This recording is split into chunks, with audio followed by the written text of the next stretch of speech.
Hey, what is up, guys? It's the Gamers Weekly here. I'm your host, Antog64, and today we're going to be playing some more Tom Clancy's Division. That is what this week's game is. The gameplay you guys are watching in the background is me completing the incursion for about the second time this week in Tom Clancy's Division. This is the series Mission Masters. This will be episode 1.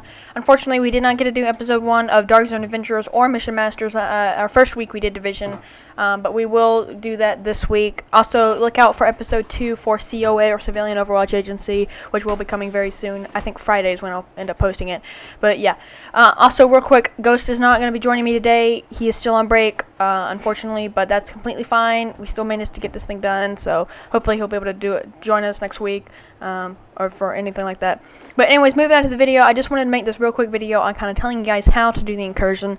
This is a newer incursion. It's relatively easy. It's not super hard. It's not anything like the Falcon Lost. It's quite easy. You don't have to go through any rounds or anything. Pretty much the hardest part is plugging in the fuses, but we'll get into that later in the video. But anyways, guys, kind of going over what talents I was running during this incursion. I was running the Survivor Link Ultimate, I was running the Overdose ability for the healing, and I was also running Flashbang for the Sticky Bomb. Those are all pretty much what we were running with my team. I had a few people running Shock Turrets, and we also had someone, I think, run Pulse, which is very useful for kind of analyzing where all the enemies are, being able to deal more damage, more crit chance, all that good stuff. I would also recommend running Shock Turret for one person, kind of like what we had, because since they cannot hack into your stuff and take it and turn it against you, it is very useful, especially not only for a distraction, but being able to just kind of stun them for those few seconds is just a very viable option, and it's just, I would definitely recommend it. So moving on to what we did for the first section, there are going to be two things you're going to need to do. You're going to need to A, get the bomb, and B, clear out enemies as much as possible. You're going to want to designate one person to take the bomb when the person is killed, or when the enemy is killed that has the bomb. They will have the diamond over their head, and that will indicate who has the bomb. Also, like I said, we're designating one person. You need to make sure you have this. It's a lot like Falcon Lost, where you don't want to have too many people running up there because you will get wrecked by all the enemies that spawn. So I just definitely recommend one person running there each and every time to get that to be able to breach the blockade. You're gonna need two. You're gonna need to do it twice. Sorry. And that's how you get past the first part. You don't really need to secure the area. Just run right past it with all your teammates. Hopefully nobody will go down, because there will be a new wave of enemies starting. But once you get past that new objective, you'll have a new objective, which is reach Columbus Circle, and you'll be good to go. All those enemies will despawn. You'll be fine.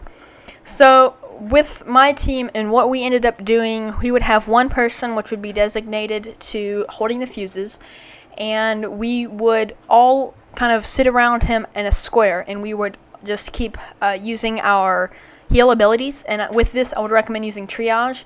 Triage is really good. It reduces your skill cooldowns by 15%, which is really nice because you're always going to be healing enemies. Healing your teammates, because everyone will be running in and out of the heal circle. Also, make sure you have the Master's mod. I think you get that once you have 100% of your medical wing complete. So you definitely need that, so it'll kind of remain there, and all your teammates can walk through it as well as you. So that's why we had all four people, sorry, me included, were running the Overdose ability. It's just so useful, and yeah. We also were running Survivor Link, all of us, and we had one person running Shock Turret, and another person running Pulse, and then we had me and Midnight run the Flashbang Sticky Bomb, which was really nice. So starting off with what we did, we ran over here to this little bus area, and there are a few points that you can attack the heavies. You're going to want to take down the heavies to about half health. So you're going to want to take down their shields, and then you're going to want to take their yellow health down to about halfway. Now, why would you want to do this? Why not just kill them? Well, you want to keep these guys alive because the other ones will spawn in once you kill them. So you just want to kind of camp over here, and you should be able to shoot out this little bus window, as you see me right here. I'm currently using the Tenebrae. I was using my custom M44, but I just went ahead and went over to the Tenebrae because it was semi-automatic. Definitely recommend getting this weapon. It's really nice because it has brutal and toxic. But anyways, moving on. You also have that window, and then you have the little gate right there. There's a little area you can peek out of and shoot, kind of where you see me over there. and you're just going to take these guys down the half health. There will be 2 of them, and you're going to want to make sure you have their aggro over here. Because when you go over to the left side, when you go over to the other side to pick up the fuse, you're going to need to have those heavies on the other side because they're going to be attracted to go on the left side. So they're already on the right side. You and your team are on the left side, and you guys are going to be perfectly fine because all the enemies are over there on the right side. Then, once you have that fuse plugged in, all the enemies are going to start charging you to the left side. And then that means that you can run over to the right side, right area of the map, and no enemies will be there. And also, I mean, you will have the turrets shooting at you, the mortars. You also will have enemies just kind of shooting you, the snipers. So make sure you guys are always running that heal, shooting it on the ground for the person that's walking. I wouldn't really recommend using Survivor Link. You won't really need it if everyone's kind of using their, if everyone's using their healing abilities. I would use Triage, Soda, anything you can do to get that skill cooldown, max out your skill power if possible, but I would definitely recommend going for health or damage in this incursion because they just keep coming, they don't stop. So we're running over here to the other side. You see me getting a restock, just getting the extra marksman rifle ammo. You don't really need to, but I just do it because it's ammo and it's free. So you can see us walking right over here, all in a group, and we're gonna go get the fuse. You don't have to deactivate the helicopter's. You don't have to deactivate the helicopter's defenses. Meaning you don't have to tap into the computer. All you have to do is just pick up the fuse, and it'll automatically move you on to the next thing. As you see, Midnight right there. Pick it up. He's running right through it. We have you see me running with a heal. Some enemies walking by. If there are any enemies in your way, just shoot them. They will get very annoying. I'm trying to use my smoke grenade, but it's not working out, or flashbang. And you see he gets it real quick and easy. We see those guys. I flash them. I get both of them, luckily, because they were both right there. And we're good to go. We're able to move on to the next one. As you guys see, like I said, they're all on the left side, so you guys are pretty much clear on the right. And you just make sure you need to watch out for the grenades that they will throw. You need to watch out for the mortars that will be shot, and also that turret that keeps shooting at us. And just keep throwing your heals out, making sure you're healing the guy that has the fuse box. Very important. Try to pop a soda. Ends up working out fine, but yeah, I think I go down right here. Too many heavies. I have 2 people down. Pop a Survivor Link. Didn't really need to, but it was definitely worth because we did manage to survive. Once those heavies kind of go over to you guys, which they will, you're going to want to go ahead and kill them. Just kill them right away. They're already at half health, so they're really easy to kill. And make sure you get rid of them as soon as possible because they're going to be the ones dealing the most damage. Also, the shotgunners you want to watch out for as well. That's why you need Pulse and not BFB, sorry. You're going to need Flashbang to stun them. And I accidentally shot that Flashbang really bad. But anyways, see the mortars running by, healing the person with a fuse box. I go down a few times. I think we all go down a few times. But we managed to kind of get back. And once you guys have plugged in that second fuse, you are good to go for the next time. Then you guys will need to go hit up the computer again. And with that, you will spawn in the boss fight. Now, the boss fight is a little bit different. We don't do it kind of the traditional way, if you will, kind of running around the entire map, trying to kill all the enemies around them. We just kind of went, we all had Survivor Link. I actually managed to get Survivor Link just at like the nick of time.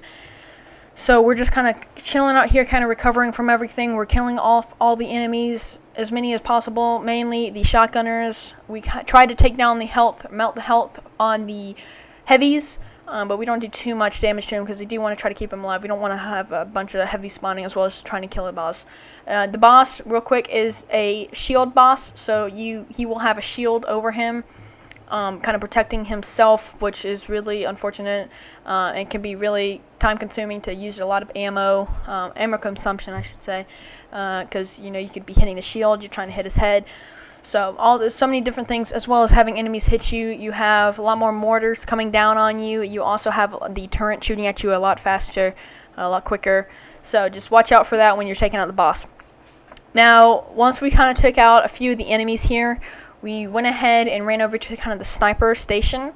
And the sniper station is a really nice place because you have lots of cover there, and also that's where the boss spawns. Now, we did the boss fight. We actually ended up I managed to get my my survivor link up. We had another person get their survivor link up, and we went straight over to the boss. So right when the boss spawned, I popped my survivor link.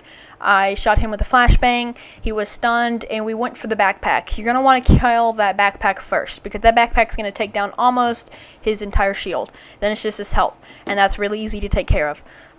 Because once you have that backpack, since it does so much damage to him, you also need to watch out though, because if you're like really close to him, it will also kill you as well. I think I end up going down because of that. But yeah, there will be some times when you will go down. I think we ended up wiping because of that, unfortunately, but we managed to kind of stay back all the way from him, and we just ended up killing him. You're going to want to have try to have one person aggroing him, kind of getting his attention, so the 3 people in the back can just start dealing massive amounts of damage.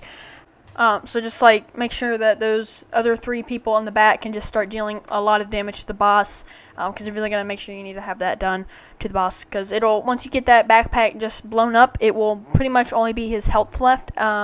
So just make sure you guys are doing that. Once that's done, all you will have left is killing the remaining enemies.